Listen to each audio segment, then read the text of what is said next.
परिस्थिती आहे, पण हायकमांडाने ज्या पद्धतीनं लोकशाही आणि संविधान वाचवण्यासाठी काही ठिकाणी एक कदम आपल्याला मागं होऊ लागतं आणि त्या लेवलवर आम्ही त्यांना समजावून सांगू आणि ते मिळून काम करतील.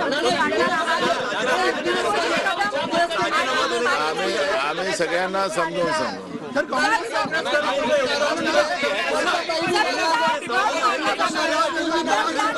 हायकमांडचा आदेश सगळे कार्यकर्ते मान्य करतात.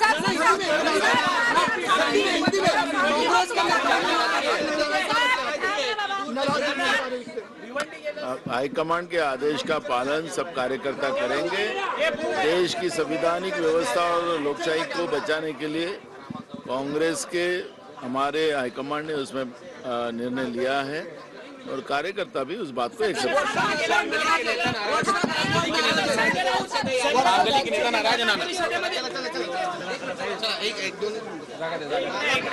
बैठकीनंतर आता नाना पटोलेंनी प्रतिक्रिया दिलेली आहे। नाराज असलेल्यांची आम्ही समजूत काढू, हायकमांडचा आदेश कार्यकर्ते मान्य करतील असं नाना पटोले यांनी म्हटलेलं आहे। नाराज असलेल्यांची आम्ही समजूत काढू असं पटोले म्हणाले। सांगलीच्या तसंच भिवंडीच्या जागेसंदर्भात त्यांनी हे वक्तव्य केलेलं आहे। तर सगळ्यांना पुरून उरणार म्हणून दादांच्या विरोधात एवढं कट कारस्थान अशा आशयाचे पोस्टर सध्या व्हायरल केले जातात। सांगलीची जागा आता ठाकरे गटाला सुटलेली आहे आणि त्यामुळेच सांगलीतल्या नेत्यांकडून आता हे पोस्टर्स व्हायरल केले जात आहेत। विशाल पाटलांचा आपण पोस्टर बघतोय, सगळ्यांना पुरून उरणार म्हणून दादांच्या विरोधात एवढं कट कारस्थान अशा आशयाचे हे सध्या पोस्टर त्यांच्याकडून भाजपच्या लोकांची पायाखालची वाळू सरकली। चंद्रपूरचे भाजपचे उमेदवार सुधीर मुनगंटीवारांनी काल जे पद्धतीचं अपमानजनक जे वक्तव्य केलं ते निवडणूक आयोगाकडे आम्ही त्याची तक्रार करू आणि त्याला अटक करा ही मागणी आम्ही करू। या पद्धतीनं हे जे काही महाराष्ट्र आहे आणि महाराष्ट्रामध्ये काही हे मणिपूर नाही आहे जे या भाजपने मणिपूर घडवून ठेवलेलं होतं। या देशाच्या प्रधानमंत्र्यांनी पट्टी बांधून ठेवली होती डोळ्याला। यामुळे महाराष्ट्रात अशा पद्धतीचं वक्तव्य करून ज्या पद्धतीचं त्यांनी त्याची लायकी जे दाखवलेली आहे सुधीर मुनगंटीवारांनी आम्ही निवडणूक आयोगावर तक्रार करू आणि त्याला अटक करायची मागणी करू।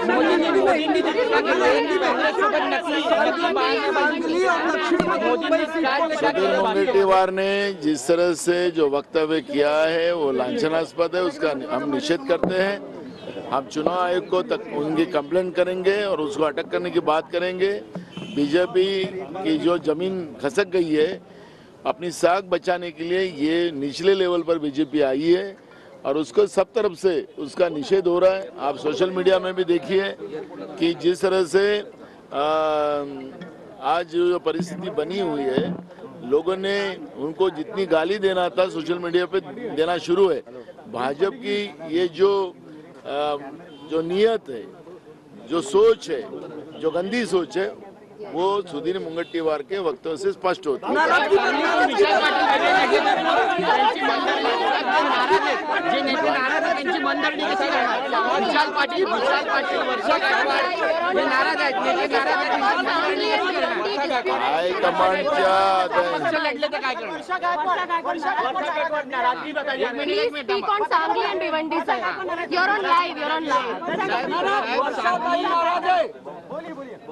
हाईकमांड के आदेश का सब पालन करेंगे। हम कार्यकर्ताओं की समझूत करेंगे, नेताओं की समझूत करेंगे।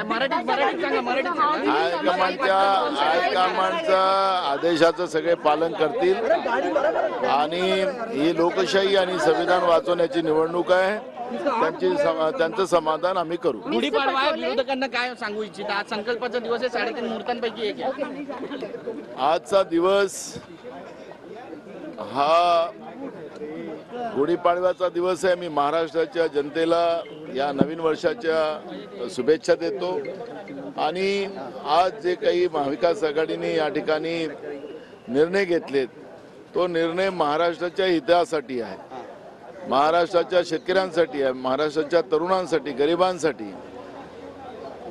या सगळ्या निर्णयाचं स्वागत महाराष्ट्राची जनता करते आहे।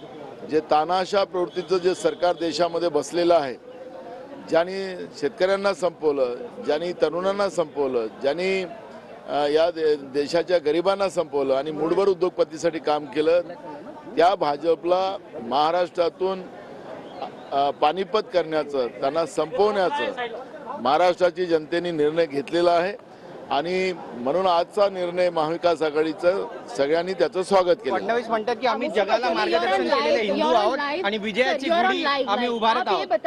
विजयाची गुढी त्यांना आता विजयाची गुढी उभारता येणार नाही. जे या देशाच्या लोकशाही आणि संविधानाच्या विरोधात लोक आहेत त्यांना विजयाची गुढीच उभारता येणार नाही. विजयाची गुढी महाविकास आघाडी आणि इंडिया आघाडी उभी करेल आणि इंडिया आघाडीचा विजय देशामध्ये पाहायला मिळेल. मिस्टर पटोले, आप लाइव पे हैं। सांगली भिवंडी डिस्प्यूटेड सीट के बारे में कोई डिस्प्यूटेड नहीं है, अब हो गया इशू। कॉम्प्रोमाइज कैसे हुआ?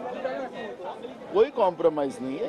आखिर देश के संविधान से कोई बड़ा नहीं है, देश की लोकशाही से कोई बड़ा नहीं है।